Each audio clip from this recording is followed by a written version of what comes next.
Hola, ¿cómo le va? Hoy vamos a hablar de proteína, pero le vamos a agregar algo más. Vamos a hablar de la proteína del futuro. Y tenemos la oportunidad de hablar de una especie que en el mundo es muy importante desde siempre y ha adquirido repercusión en todo el ámbito productivo, particularmente en América Latina, y tiene proyección. Vamos a hablar de búfalo, vamos a hablar de proteína roja del futuro y vamos a encontrarnos con un especialista en la materia, Marco Saba. Ganadería con todos.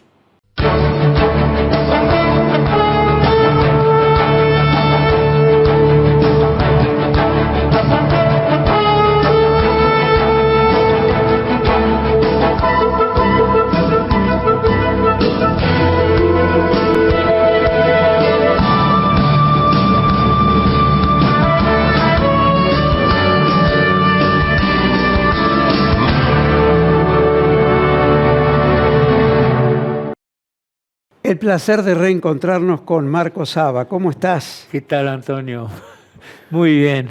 Vamos a presentarlo. El placer es mío. Ya lo conocen todos a Marco desde hace muchísimos años.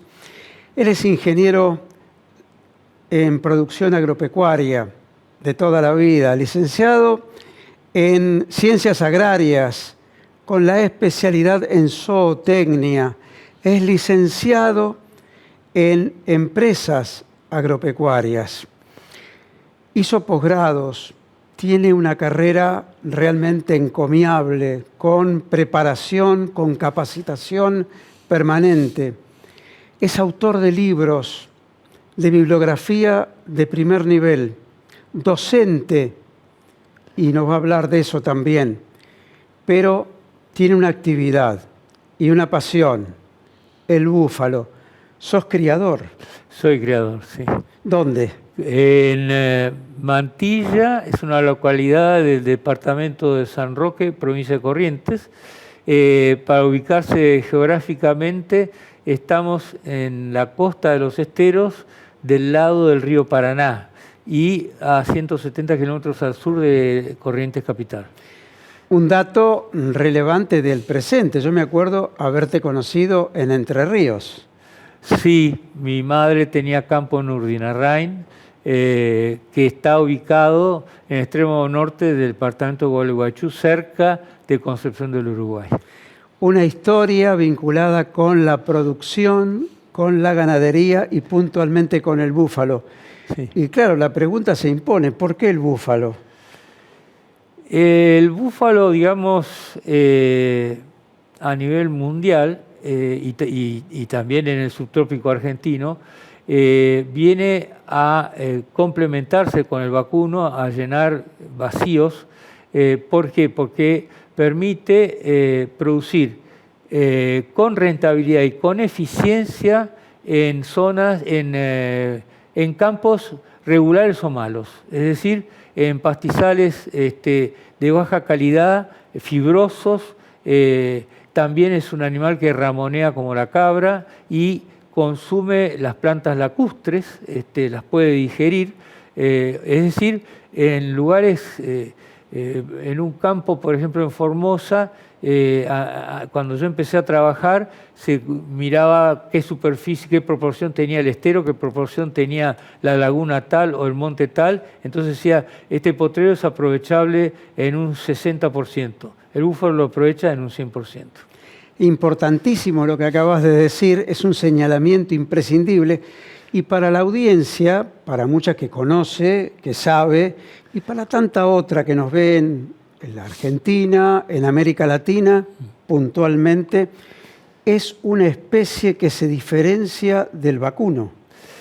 Sí, dentro del género de los bovinos está la especie Bos taurus y Bos indicus, que son los vacunos, y la especie Búbalus, que dentro de la especie Búbalus, el Búbalus bubalis es el búfalo doméstico.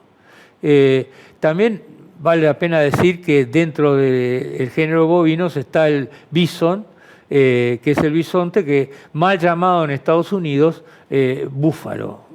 Muy importante la aclaración porque la han hecho reiteradamente a través del correo electrónico, a través de las redes sociales, y nosotros tenemos que puntualizarlo. Sí, por eso los criadores estadounidenses se vieron obligados hace 40 años o 50 años atrás de llamar al búfalo doméstico, llamarlo water buffalo, búfalo de agua, para diferenciarlo de la palabra búfalo de allá.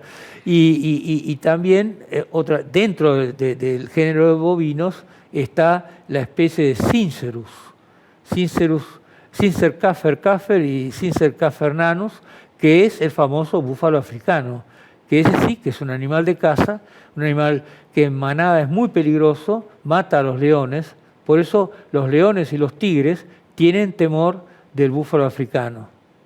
Estamos hablando del búfalo y el búfalo es manso.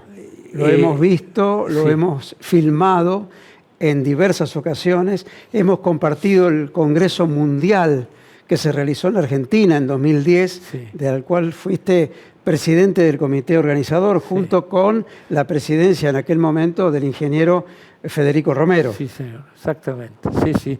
Y el presidente del comité científico era el doctor Gustavo Crudeli, de la UNE de Corrientes. Le mandamos un especial saludo a él, a Gladys Rebac, que también es una especialista en esta materia, ¿verdad? Sí. Recuerdos, vínculos que tienen que ver más allá de la historia con el presente, y quiero concentrarme aquí. Mencionaste, lo recuerdo muy bien, junto con Federico Romero y con otros criadores en aquel Congreso Mundial, que tuvo gran repercusión en nuestro país hace ya 16 años, de algo muy importante. ¿Por qué la proteína del futuro? Sí, el tema yo lo dividiría en dos aspectos.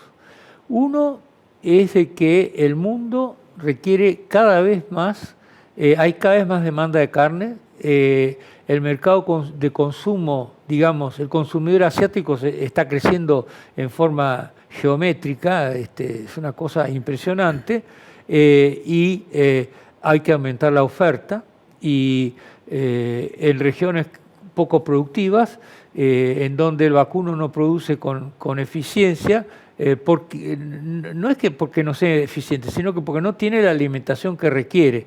El búfalo tiene un sistema digestivo diferente del vacuno, el búfalo doméstico, el búbalo, digamos el bubalino, y en pocas palabras, ese aparato digestivo le permite destruir, quebrar y degradar químicamente la fibra cruda y liberar la proteína que se llamaba, cuando yo estaba en la facultad, nitrógeno no proteico. Ese nitrógeno es proteico para el búfalo y entonces produce con la misma eficiencia que una vaca en la cuenca del Salado. Digamos, y eso en relación al futuro, digamos, es una garantía de mayor oferta.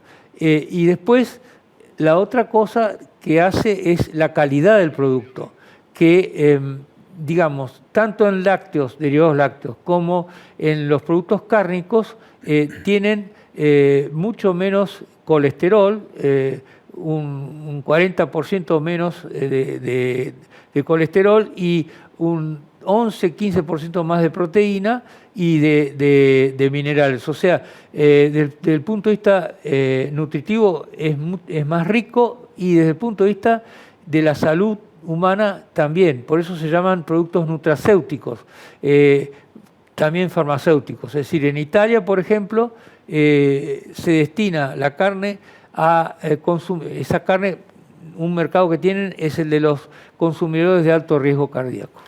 Estamos escuchando una clase y estamos anticipándonos al porvenir, pero desde el presente. Y Marco Saba es un experto en esta materia. Estamos hablando de búfalos y estamos hablando de la proteína del futuro.